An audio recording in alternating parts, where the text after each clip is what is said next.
पहला, जब नीतीश कुमार जी सदन भी और सदन के बाहर भी लगातार जाति जनगणना, उनका एक अंतिम कार्ड है नीतीश जी के लिए। राजनीति की जब करवट बदली जाएगी तो उसमें जाति जनगणना, विशेष राज्य विशेष पैकेज मुद्दा हो। तो जब वो कह दिए हैं, ये जो नवसिक्खु अनुकंपा पर जो जिनको राजनीतिक नवसिक्खु और जिन्हें संघर्ष का पता नहीं,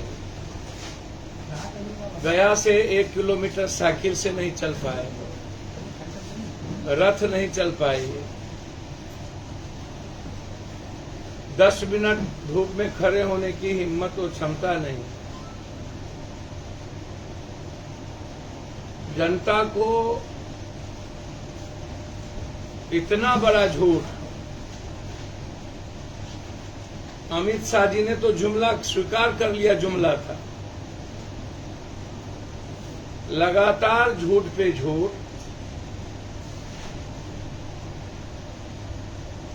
तो मेरा 5 सवाल दोनों आदमी से है। पहला सवाल है कि लालू यादव जी हमेशा किंग मेकर की भूमिका में रहे।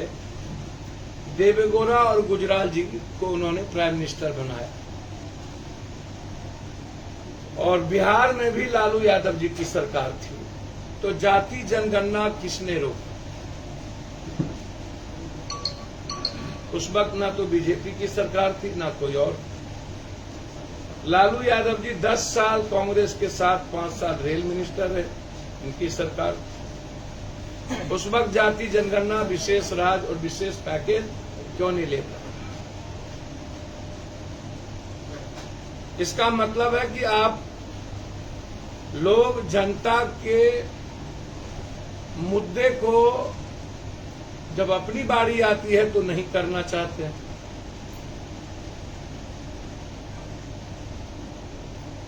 और फिर उसका राजनीतिकरण का लाभ लेना चाहते हैं।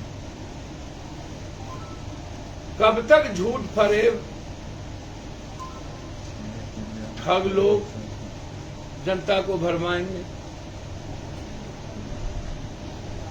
तीसरी चीज, नीतीश कुमार जी बीपी सिंह के समय में भी मिनिस्टर थे और अटल जी के साथ भी मिनिस्टर, और 4 सालों से वो रहे हैं। विशेष पैकेज तो वो ले सकते थे और जाति जनगणना भी कर सकते। और जब खुद नीतीश जी कह दिए हैं कि जाति जनगणना की आवश्यकता देश के पैमाने पर देश की सरकार तय करेगी, लेकिन स्टेट में मेरा राइट है, कानूनी भी हम कर सकते हैं और हम करेंगे। तो फिर ये इवेंट्स पैदा करना कि हम मिलेंगे, एक दिन पहले प्रेस कॉन्फ्रेंस करके कि हम पदयात्रा करेंगे और 2 दिन के बाद हम मिलेंगे और मिल लिए हमारा निराकरण होगा।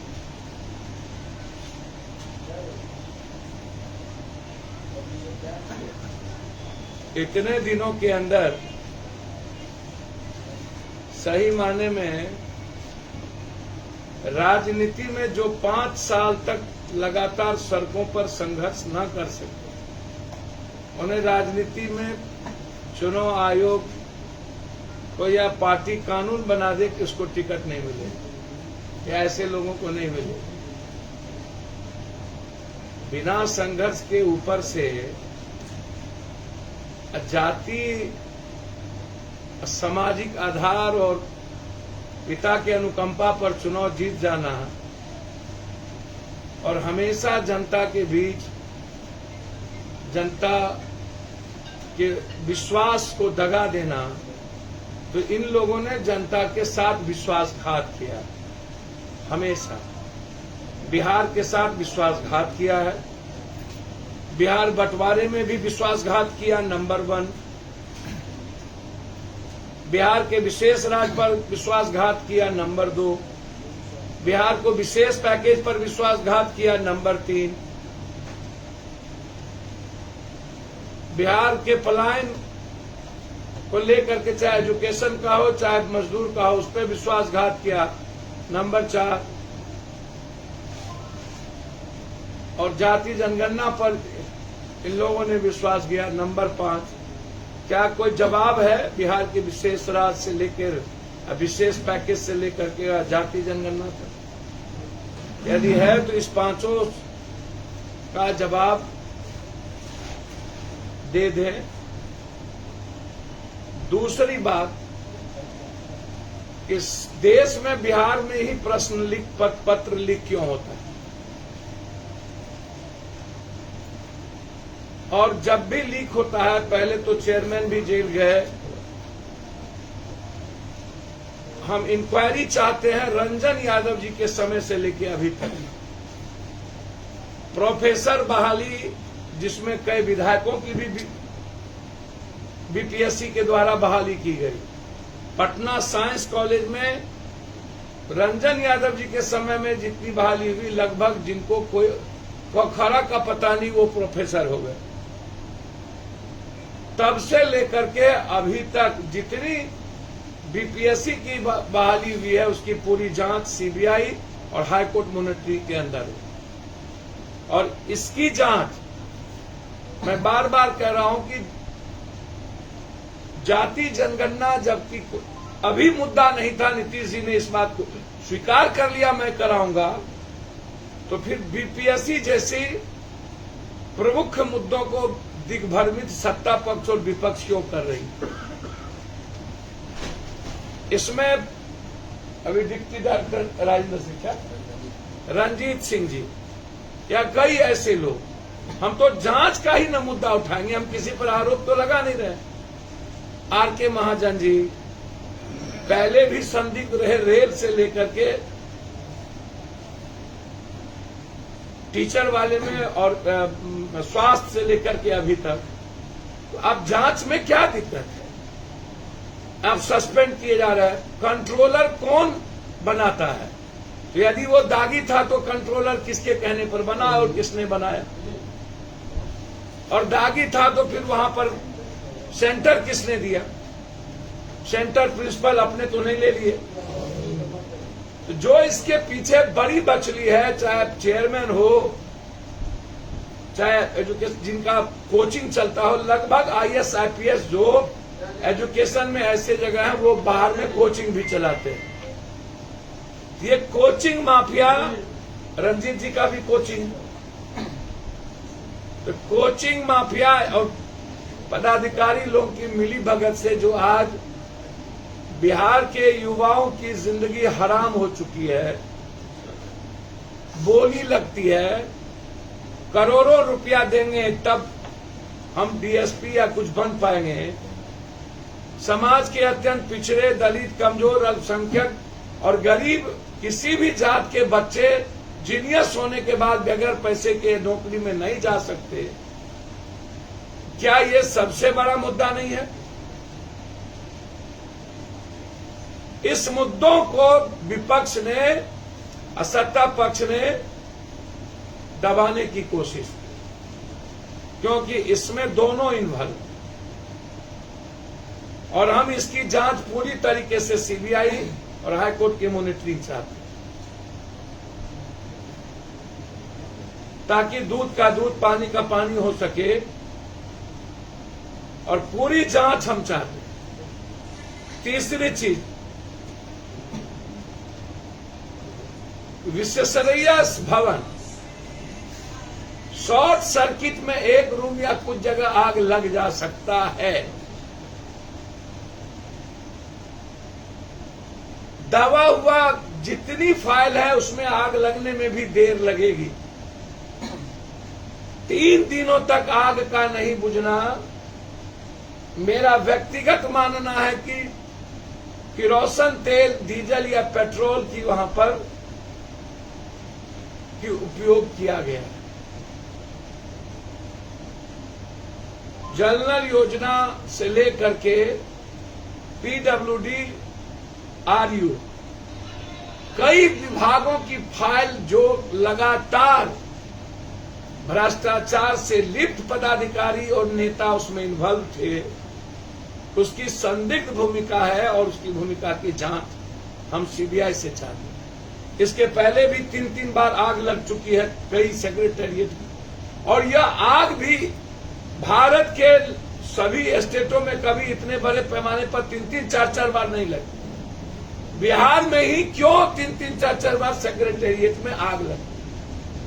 क्या बार बार शॉर्ट सर्किट बिहार में ही होता है? उसके मानक होते हैं, उसके रूल से फॉलो नहीं किया गया। आग बुझाने की जितनी मानक है उसको किसी भी सेक्रेटेरिएट में उसका फॉलोअप नहीं है।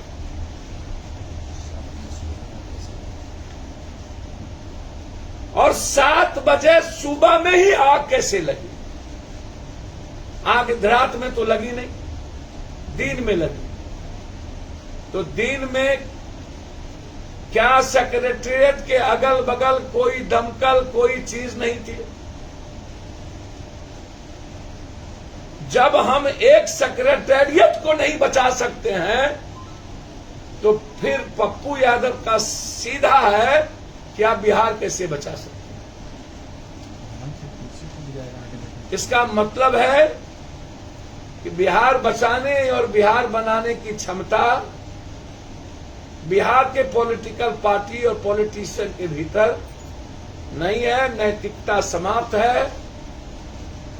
बिहार की जनता इन 5 मुद्दे को भी जानना चाहती है। बीपीएससी से लेकर बीएसएससी की बहाली का क्या हुआ ये भी जानना चाहती है। एनबीसीसी रेलवे का क्या हुआ ये भी जानना चाहती है। ग्रुप डी में मेंस और भाभा हटेंगे कि नहीं ये भी जानना चाहती है। बीटीटी, एसटीटी जैसी कई बहाली को लेकर के लोग सड़कों पर है। यह गंभीर विषय है और ये विपक्ष के लिए, सत्ता पक्ष के लिए यह राजनीति का हिस्सा हो सकता है। 9 लाख 10 लाख जुमलाबाजी मोदी जी के तरह, अमित शाह जी के तरह 1 करोड़ नौकरी देंगे, 2 करोड़ नौकरी देंगे। बिहार के नौजवानों के भीतर गुस्सा है, लाठी गोली खाई।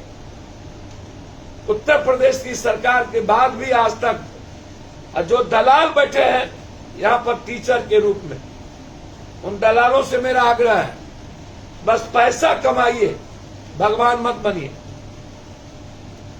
स्टूडेंट का पैसा लेकर के पढ़ाने वाला वो अच्छा टीचर हो जाए, मुझे कोई आपत्ति नहीं, मैं स्वागत करूंगा, वो टीचर रहे। भ्रष्टाचार के जनक हैं सब। इस हिंदुस्तान में एक मोहल्ला में भ्रष्टाचार आजादी के बाद नहीं मिट पाई, इसका मतलब है कि भारत में कोई मर्द नहीं। सिर्फ नामर्द पैदा हुए कि आज तक भारत में परीक्षा से लेके किसी भी चीजों में भ्रष्टाचार को नहीं रोक पाए। न गांव में, न ब्लॉक में, न जिला में, न शहर में, न पंचायत में। तो फिर ये भारत महान कैसा है आप जानिए। बहुत बहुत धन्यवाद।